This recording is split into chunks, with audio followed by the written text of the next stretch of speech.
Boker Tov, mes amis. Ce soir, si Dieu veut, nous allumons la première bougie de Hanouka, Ner Rishon Shel Hanouka. Et je suis convaincu que si l'on posait la question à une grande majorité de personnes, des adultes comme des enfants, quel est l'objet de cette fête-là, alors nous obtiendrons de très nombreuses réponses autour de ce thème du miracle de la fiole d'huile. Vous vous souvenez, une fiole d'huile qui aurait brûlé miraculeusement 8 jours, alors que, selon la quantité d'huile qu'elle contenait, elle aurait dû s'éteindre après la première journée. Le problème, mes amis, c'est que, d'après nos sources, et les sources historiques, et même les sources liturgiques, je pense par exemple à ce petit texte qui s'appelle Alanissim, ce texte que nous récitons dans la Hamida, ce même texte que nous récitons au Birkat Hamazon, dans notre bénédiction après le repas. Ce texte nous raconte effectivement pourquoi nous devons, durant cette semaine, louer davantage Akadosh Baruch Hu pour les miracles qu'il nous a fait. Et il nous raconte l'histoire de cette fête, de cette révolte, mais il ne mentionne pas le miracle d'une fiole d'huile qui aurait brûlé d'une manière surnaturelle plus longtemps que la quantité d'huile ne devait lui permettre. Un deuxième point d'interrogation, c'est les sources historiques. Un personnage comme Flavius Joseph, en hébreu, Yosef el Matityahu, qui est juif, bien sûr, qui est Cohen, qui est lui-même issu par sa mère de la famille Hashmonaïm, qui a vécu entre 200, à peu près 200 ans, 300 ans après les événements de la fête, et qui est historien. Alors Flavius Joseph, Yosef Matityahu, quand il nous raconte avec force de détail l'historique de cette fête-là, il ne nous parle pas du miracle de cette fiole d'huile.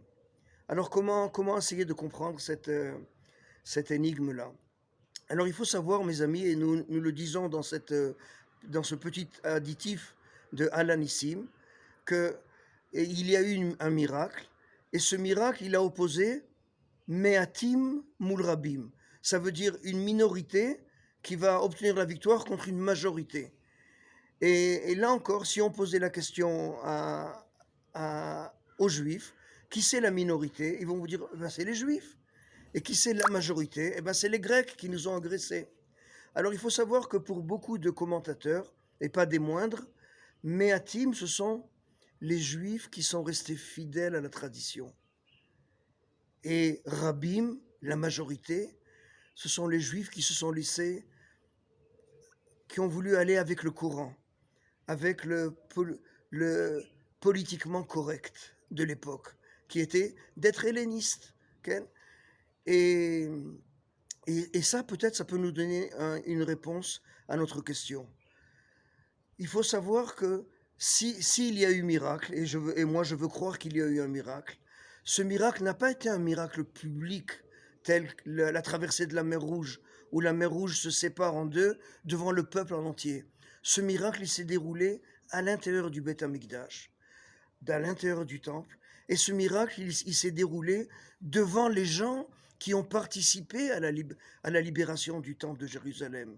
Et encore une fois, si on doit faire référence à certains commentateurs, alors les personnes qui ont pris part à cette révolte, les personnes qui ont pris part à cette libération du temple, eh ben, ce sont des méatim, ce sont ce petit groupe, alors que la majorité de notre peuple a regardé cette révolte dans une prudence pas toujours très, très louable, et on a laissé faire ces fanatiques-là, faire cette révolte qui aurait pu s'achever de manière catastrophique.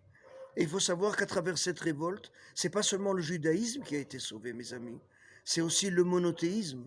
Et si Dieu préserve nos ancêtres, notre programme s'appelle Bet Avi, la maison de notre Père.